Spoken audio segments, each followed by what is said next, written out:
नमस्कार, प्रणाम। हम हैं आपके भाई, आपके दोस्त प्रवीण मिश्रा बुलबुल। आ गए हैं एक बहुत बड़ा खुलासा लेकर शिक्षा विभाग से। बता दें कि बिहार के शिक्षा विभाग से एक बड़ी खबर सामने आ रही है कि जो भी नियोजित शिक्षक हैं उनको बहुत जल्द प्रोन्नति का लाभ मिलने वाला है, जिसको लेकर उहापोह की माहौल लगातार जारी है।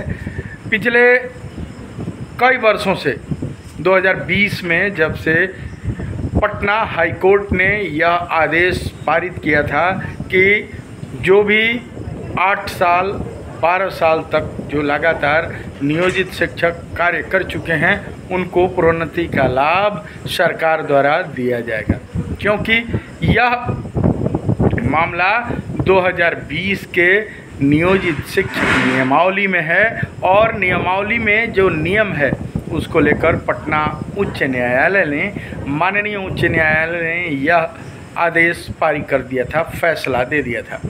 लेकिन प्रोन्नति का लगातार चर्चा था तमाम ज़िले में, चाहे गोपालगंज हो, चाहे सारण हो, चाहे औरंगाबाद हो या जमुई हो, रोहतास हो, तमाम जगह तमाम ज़िलों में पत्र तो निकले, लेकिन उस पर अमल नहीं हुआ। जो अंदरूनी बातें चर्चा में आ रही हैं कि अमली जामा इसलिए नहीं पहुंचाया गया, उसको अमली जामा इसलिए नहीं पहनाया गया कि उसमें कहीं न कहीं किसी का मिली भगत था। लेकिन जो शिक्षक संघ के लोग थे वो मानने वाले कहाँ थे? वो लोग फिर से अवमाननावाद दायर किए। अवमाननावाद के बाद सरकार फिर से उपस्थित हुई और उपस्थित होकर तत्काल प्रभाव से प्रोन्नति का लाभ देने का बात कोर्ट से कह दी। लेकिन प्रोन्नति की बात तो हो गई, लेकिन उसके बावजूद भी उन शिक्षकों को अभी तक प्रोन्नति नहीं मिली। मामला जो बताया जा रहा है कि उसी बीच में ACS के पाठक जी आ गए। के पाठक जी ने सक्षमता का परीक्षा का फॉर्म निकलवा दिया और सक्षमता का परीक्षा होने लगा, यानी कि गर्त में चला गया वह प्रोन्नति का मामला। अवमाननावाद हुआ, अवमाननावाद में भी शिक्षक संघ जीत गया। नियोजित शिक्षकों को अब 12 साल पर प्रोन्नति देने की बात लगातार होने लगी, और हो भी क्यों नहीं, क्योंकि यह नियमावली में था।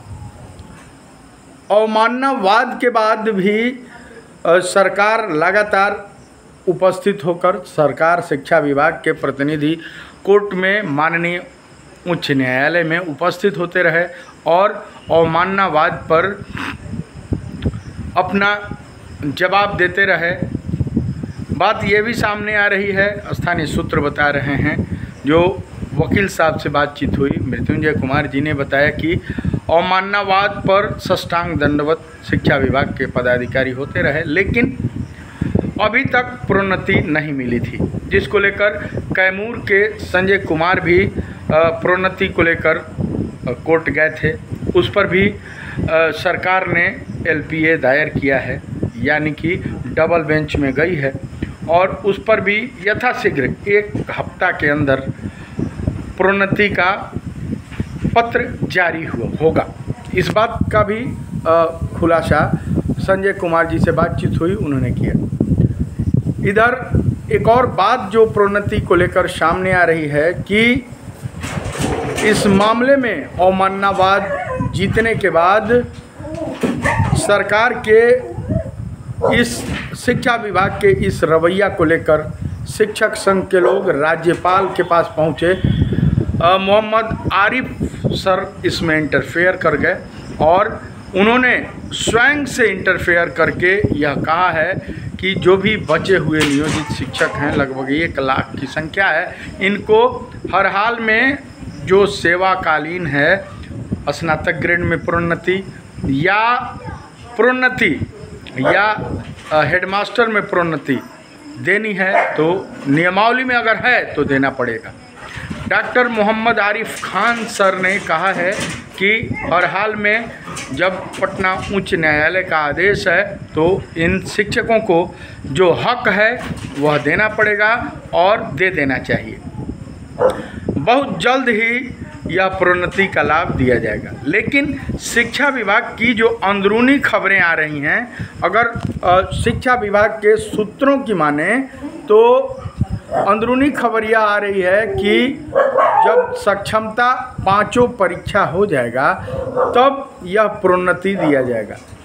एक तरफ जहां राज्यपाल डॉक्टर मोहम्मद आरिफ सर जो बोल रहे हैं कि इन नियमावली के तहत इन सभी शिक्षकों को यथाशीघ्र प्रोन्नति दिया जाए, चूँकि कोर्ट का आदेश है तो कोर्ट का आदेश मानना पड़ेगा।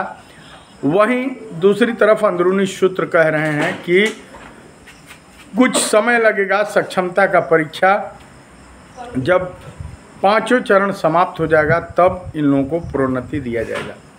देखना दिलचस्प होगा कि इस द्वंद्व में शिक्षक जो 12 साल, 15 साल, 18 साल, 20 साल, 22 साल से जो नौकरी कर रहे हैं, लगातार सेवा दे रहे हैं, वह कब तक पेरे जा रहे हैं। उन लोगों को प्रोन्नति का लाभ, स्नातक ग्रेड में प्रोन्नति का लाभ, हेडमास्टर में प्रोन्नति का लाभ कब मिलता है। हालांकि इसमें 2.5 लाख के आसपास शिक्षक सक्षमता परीक्षा देकर और पास हो गए, राज्यकर्मी बन गए हैं। अपना वेतनमान ये लोग गंवा चुके हैं और राज्यकर्मी बनकर पहले मिलता था 48,000, 47,500, अब 35,000 पाने लगे हैं। 4,000 NPS कट रहा है। वह बात अलग है कि चले थे राज्यकर्मी बने, लेकिन अब 15,000 कम पा रहे हैं। हालांकि उन विशिष्ट शिक्षकों के साथ हमारे पूरे टीम की सिंपैथी है। मेरा पूरा टीम उन विशिष्ट शिक्षकों के साथ है। हालांकि विशिष्ट जो शिक्षक हैं उन लोगों का कहना है कि हम लोग लड़ के राज्यकर्मी लिए हैं, मांग कर रहे थे और लड़ के ही अपना जो भी डिमांड है उसको पूरा करवाएंगे। लेकिन जो बातें सामने आ रही हैं, जो नियमावली में है 2023 की, अगर विशिष्ट शिक्षक नियमावली पे हम चर्चा करें तो नियमावली में ना आप कोई संघ बना सकते हैं, ना ही आप किसी भी तरह का सरकार का विरोध कर सकते हैं। अब आप राज्यकर्मी हैं तो सरकारी कर्मी का यह काम होता है कि सरकारी कर्मी यानी मालिक का पूरा हक होता है, मालिक के खिलाफ सरकारी कर्मी नहीं बोलता है। देखना यह भी दिलचस्प होगा कि इन विशिष्ट शिक्षकों को उनका हक कब मिलता है। जो 1.5 लाख 2 लाख जो शिक्षक थे, पूर्व के जो शिक्षक राज्यकर्मी थे उनको मिलता था, इनको वह हक कब तक मिलता है। चलिए, भोजपुरी बतकही यानी कि यह जो चैनल है यह तमाम खुलासा करता है और सिंपैथी लगातार उन विशिष्ट शिक्षकों के साथ भी है।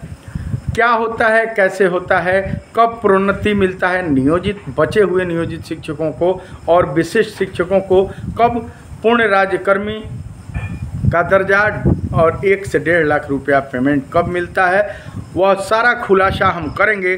तब तक अगर इस चैनल को अब तक आप सब्सक्राइब नहीं किए हैं तो सब्सक्राइब कीजिए और मुझे यानी प्रवीण मिश्रा बुलबुल को जिस तरह T series, web music company, बड़े बड़े कैसेट कंपनी से हमारे गीत संगीत को सुनते हैं, उसी तरह मेरे इस चैनल को सब्सक्राइब नहीं किया तो सब्सक्राइब कीजिए। Love you all of you. और चलते चलते सबको नमस्कार, प्रणाम।